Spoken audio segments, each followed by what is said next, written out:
Hello, friends. Happy Thursday. I'm back. So I missed last week. Prior to that, I was back for a week, and before that, I was missing in action again. But hopefully, things are calming down now, and our traveling hopefully is calming down. So, yeah, you might have thought I ran away or something. But I am here. My name's Jana, and I am an independent Stampin' Up! Demonstrator, but I am also an avid stamper and stampaholic. This is my host code for August, so there's still a few days if you want to order with me and you spend under $150. Be sure to use that code. When you spend $50 in a month, I will send you a little thank you gift the following month. It's not always on, you won't receive it always on the same day of the month, but it will be sometime in the following month.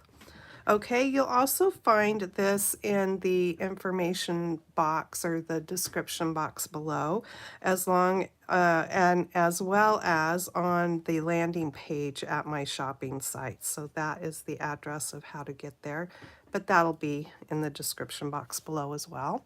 Okay. So I have a fun technique, not one that I use a whole lot, but for the particular stamp set that I am going to be showing you today, it works out really well. So I'm going to use this adorable panda stamp. Then there's a cute koala and a raccoon. Oh, and my husband came in last night. He had taken our dogs out for their potty break and came in and said, I just saw the biggest raccoon ever. We've got like pine trees out behind our house, and he always is making sure where critters are back there because we have tiny dogs. And so he has his little head flashlight thing and he looks up in the trees just checking out things, and he saw eyes and he spotted a big, huge raccoon up in the trees.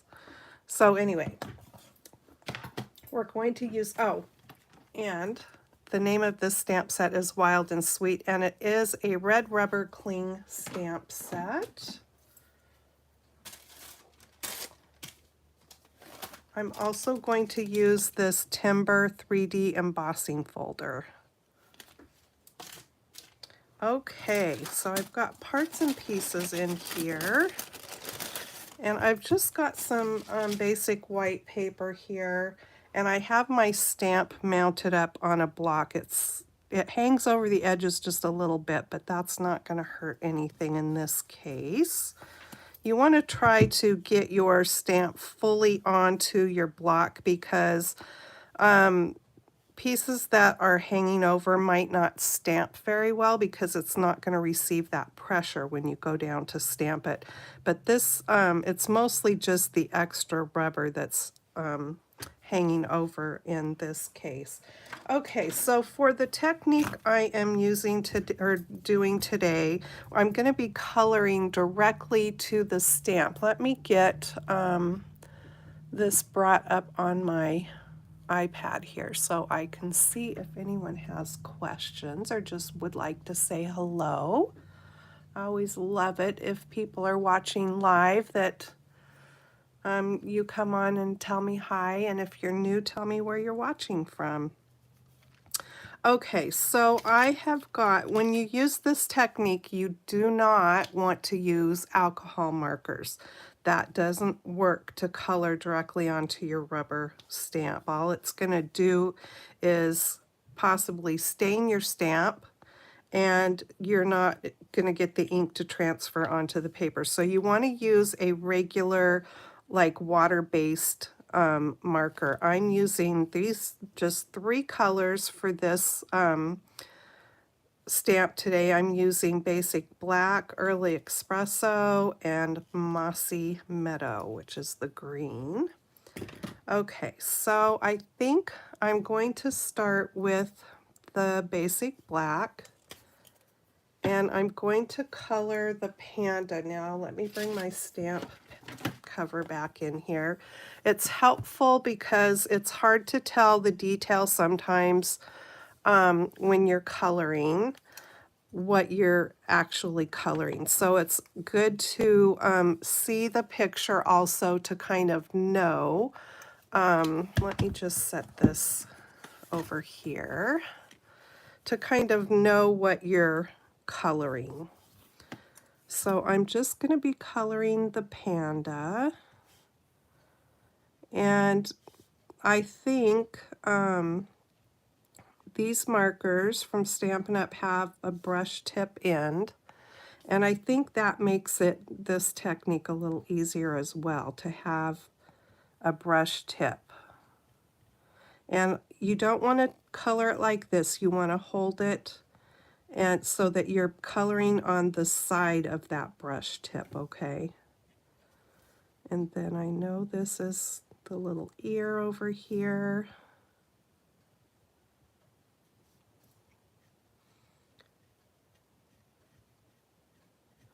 So this is a bigger image, and I'm going to try to work as fast as I can here.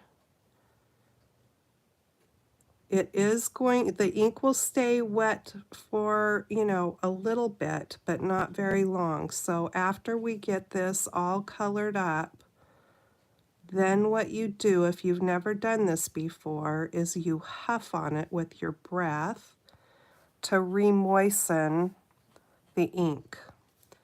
If you were to, say, spray it with a mister or something like that, you're not going to be happy with what you end up in this particular case. Now, there are instances where you would want to do that for like a watercolor effect on certain designs, but in this case, I don't think that you would be real happy with how it turned out. Okay, so I think I've got my panda bear. No, I forgot the arm. The arm is hanging down there, so I need to get that.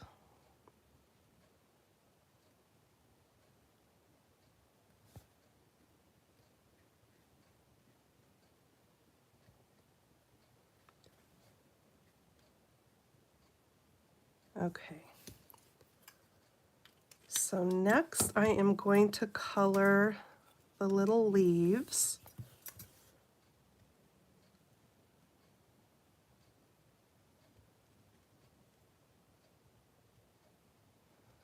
Now you could always stamp this out in black and then go back in, you know, just regular stamping and color it up. But this is just kind of a fun technique, something a little different.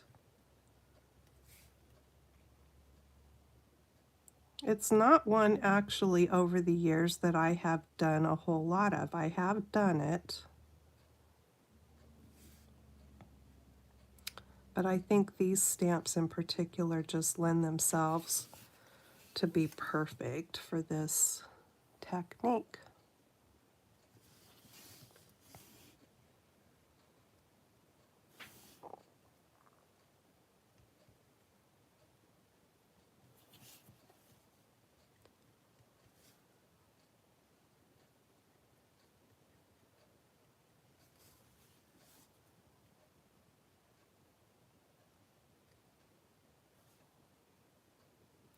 So our first little trip that we were gone for, we went and visited family from Alaska and Texas and right here in Oregon. So we all came together, and that was nice. And then our last little trip here, we went for a great niece's wedding and to hang out with our friends and also visit family that we hadn't seen for quite some time.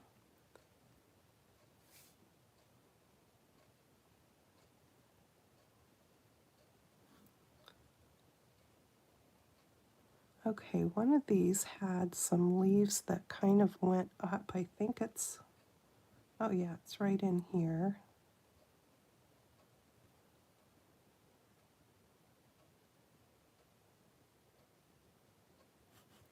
It's hard to see that sometimes. It's all going to work out okay anyway, but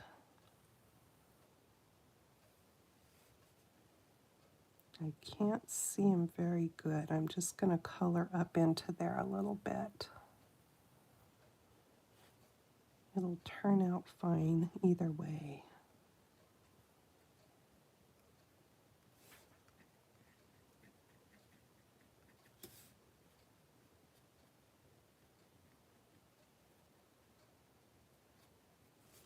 Okay. So now I'm going to color the tree itself, and I'm using this Early Espresso. And I will try to go pretty fast here. Hopefully not mess up anything I've already colored.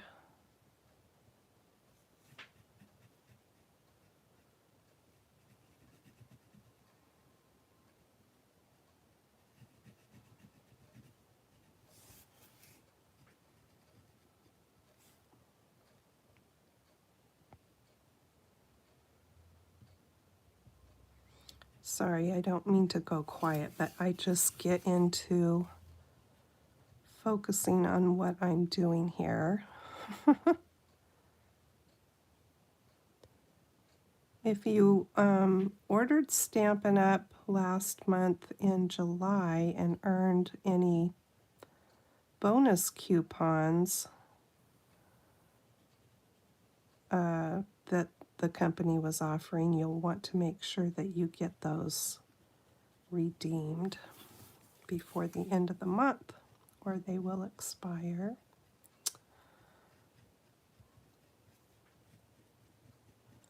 The new mini catalog, many of you probably have received it. If you've ordered from me before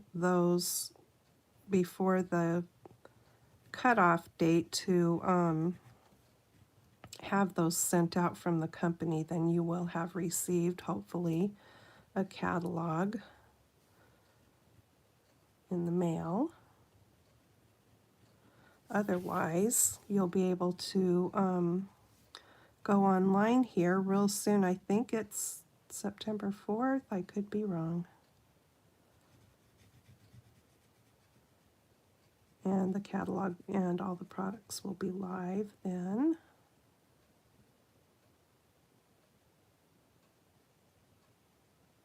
Okay, we're getting down to the end here.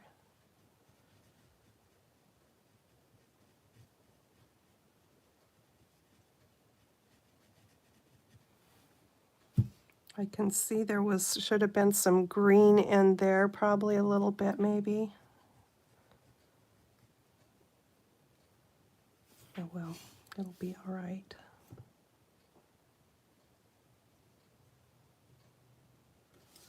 That's probably where it was coming up onto the wood from, and I did it in the wrong spot, but it will be okay.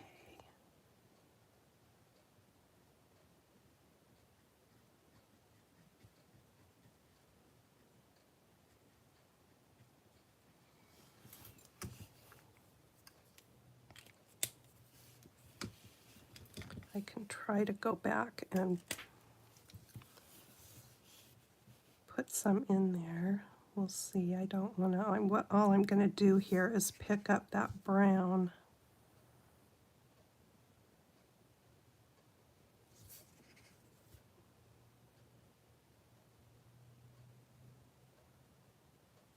Okay. Now comes the part where you huff on it with your breath. So you'll probably hear me doing that. You won't see it so much.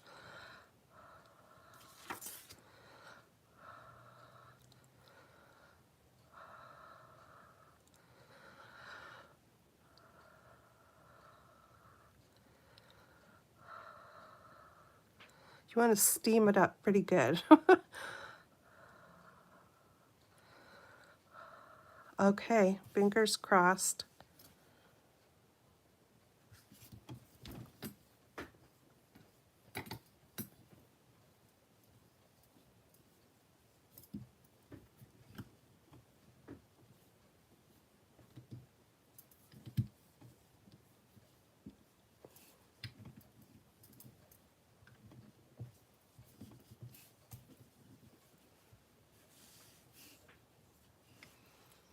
Alrighty, there it is. But we're not done.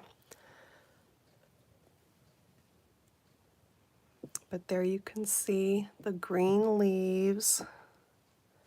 Okay, yay! I'm glad that it turned out like that. All right, so now let me get my little blending blender. So this is a Stampin' Up! Blender. It's for blending watercolor inks. It's got a brush tip on either end. Now, I have had mine for years and years and years, and I believe when I bought mine, they came in a pack of 3. Let me just grab the catalog here and we'll take a look, see. I'm hoping they are still in here. Sometimes things go missing out of the catalog and I don't realize that they have. Okay, here it is here, number 8, blender pens. Yes, you still get a pack of 3 of them for $13. Okay, and so what I am going to color with the blender pens is the leaves. So it's just going to pick up that ink that I already stamped from the markers, and it's just going to blend it around and fill in the white. So I'll hold it up a little bit closer here in a minute and you'll be able to see what I'm talking about. So as compared to that where it's all white there, you can see where it's filled in with kind of a little bit lighter green.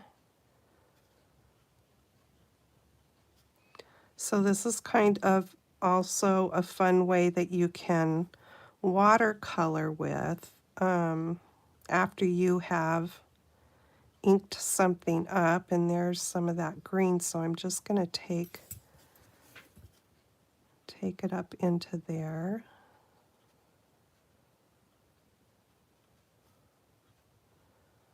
Anyway, you can stamp and then watercolor, you know, if you stamp with an open line stamp and colored ink,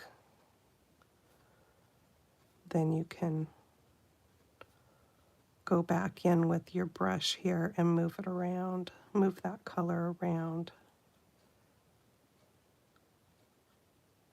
Hopefully that makes sense. Same thing that I'm doing here, except we used markers.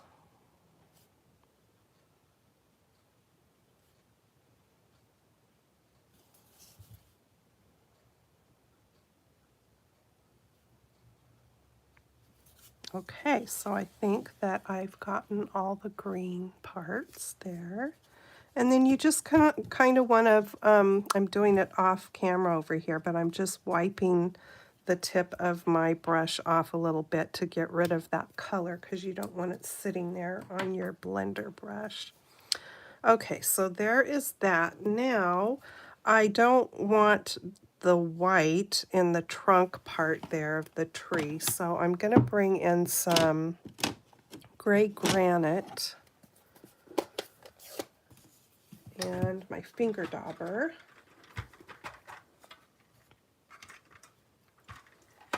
Hi, Marianne.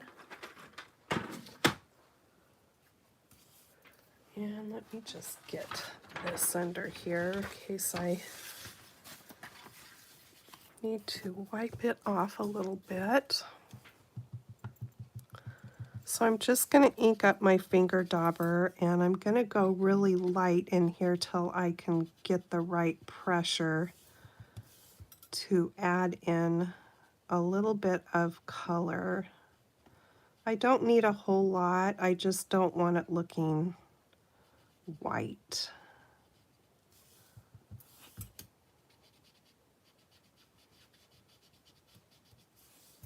Now, I will tell you that my first attempt at coloring this, I did come back in with another water-based marker, lighter color in here to do this part on the trunk, and all it did was make a big blobby mess.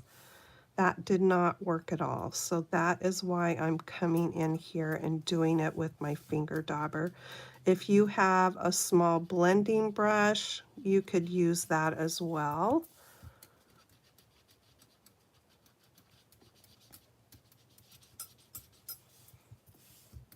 But I wouldn't suggest using, unless you have a super, super light marker, and mine was a lighter color, but even at that, when I colored it, it just, no, it did not look good at all. It just blobbed it all up, and it went right into the garbage.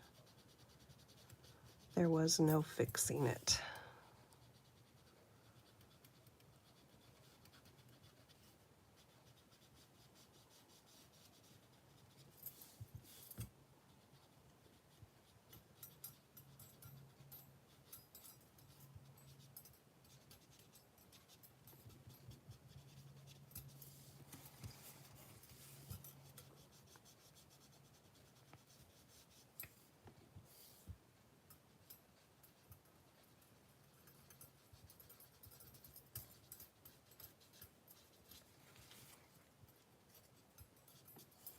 Okay, so there we go.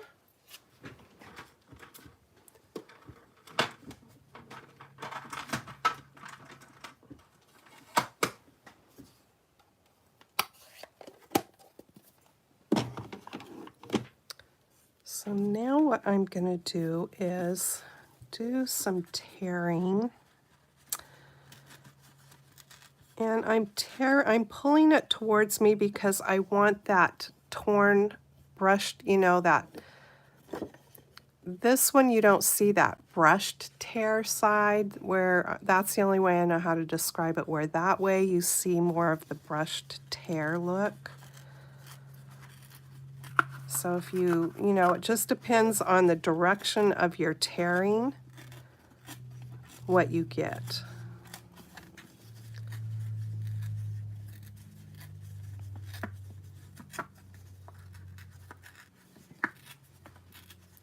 This card would be a great card for anybody, but I think, sometimes we have such a hard time coming up with ideas for guy cards, and I think this would be a great kind of guy card.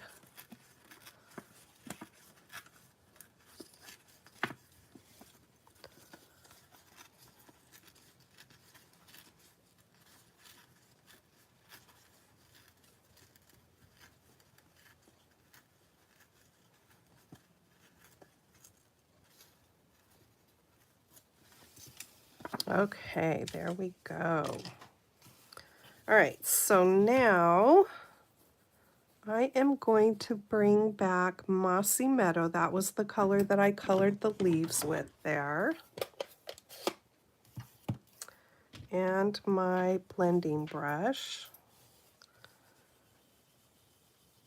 And I'm just going to come in and put some color all around this here.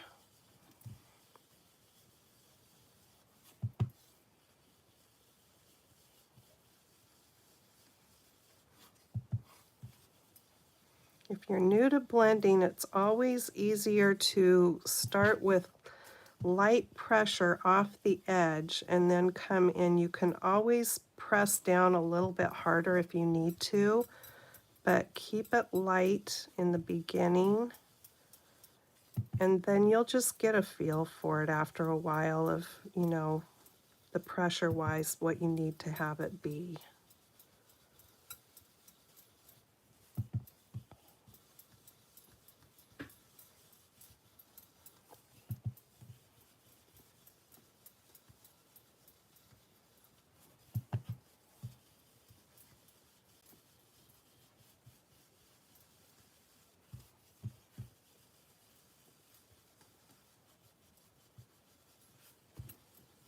I want to be careful there because I don't want to get that green into my bear. All right. I think I'm happy with that.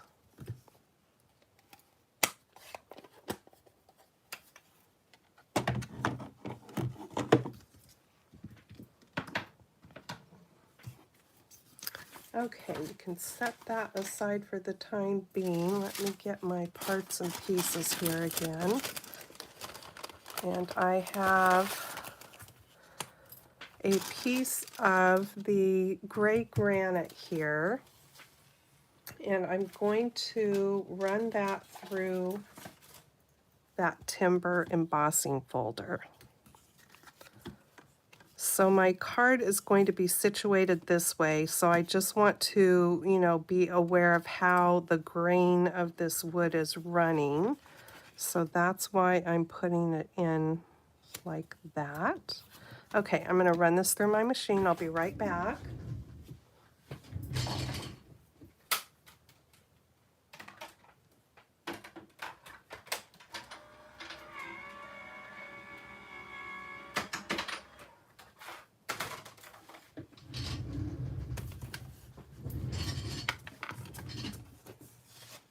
Okay, so there we go.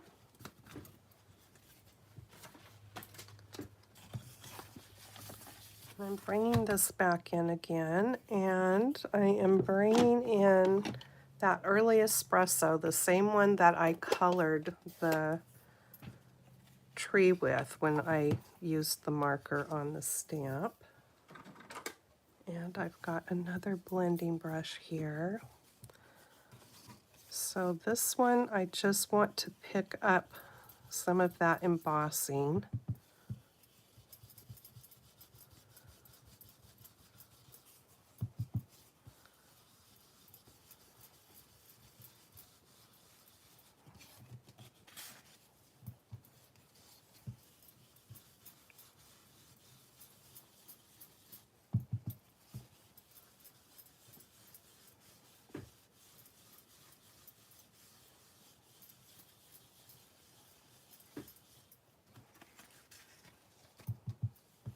I think when you are blending onto an embossed image, it's kind of helpful to go in different directions just to pick up all the, you know, raised spots.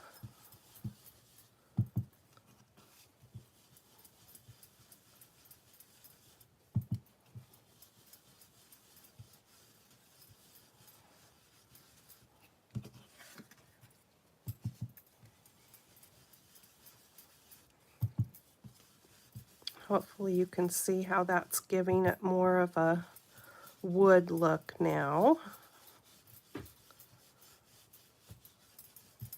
At least it's picking up the grain of that bark.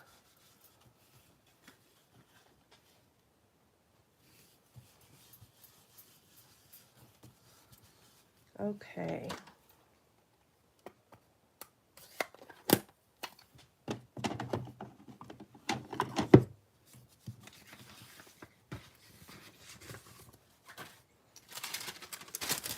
All right, so I went ahead and made a black card base here because I thought that would, you know, pop out the black on the panda bear. Hopefully I didn't call that a polar bear at some point. Wouldn't surprise me if I did.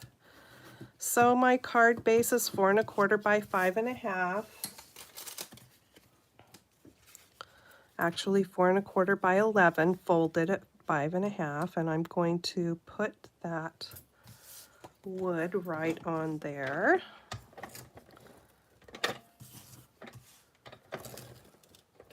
I just filled my ATG here with a new roll.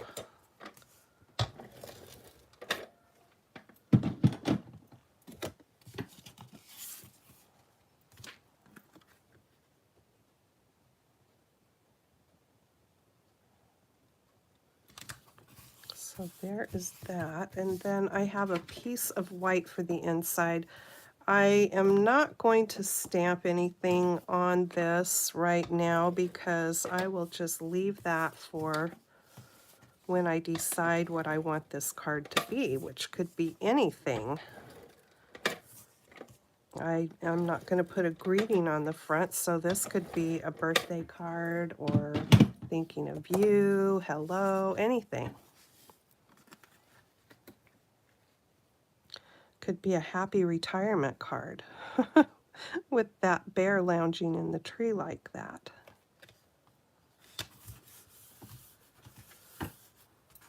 Okay, so I'm going to pop this bear up. So I'm going to put several dimensionals around the perimeter of this because I don't want it to sag.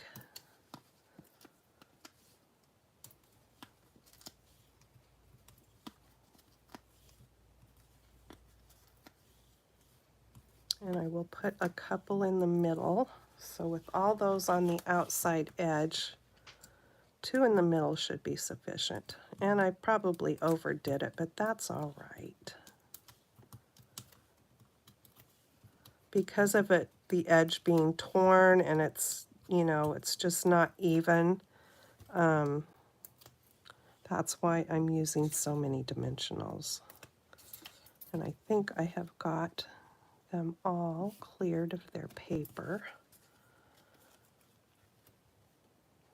And we'll just put this right in the center here.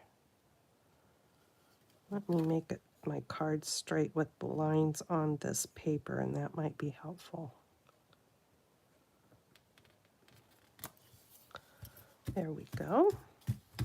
And then I've got some blingety bling bling here that I thought went well with it. This is the 23 to 25 in colored dots, and none of those colors go well, but hidden up under there is this one, and that is the Pebbled Path color. And it just works on top of that brown like that. So let me grab a couple here. I'm going to put the largest size and the smallest size down. Sorry, you can't see what I'm doing. Down there. I think I have my camera a little bit forward today. And then the medium one I will put up in the opposite corner like that. So there you can see how the color just works there. And that is my card for today. If you've never tried that technique of coloring directly to your stamps, you'll have to give it a try, especially on a kind of detailed stamp like these are. And just make sure that you're using a water-based marker to do that, not an alcohol marker. And it's a lot of fun. And then, yeah, you have to make sure you go back and huff on it to re-moisten that ink up before you stamp it down. So there you have it, friends. I hope that you liked that technique, and maybe you can give it a try, and that you like my card. I will hopefully be back on here with another video Saturday for Saturday Morning Makes. And have a great weekend ahead, and I will just see you in my next video. Take care. Thanks for watching. Bye-bye.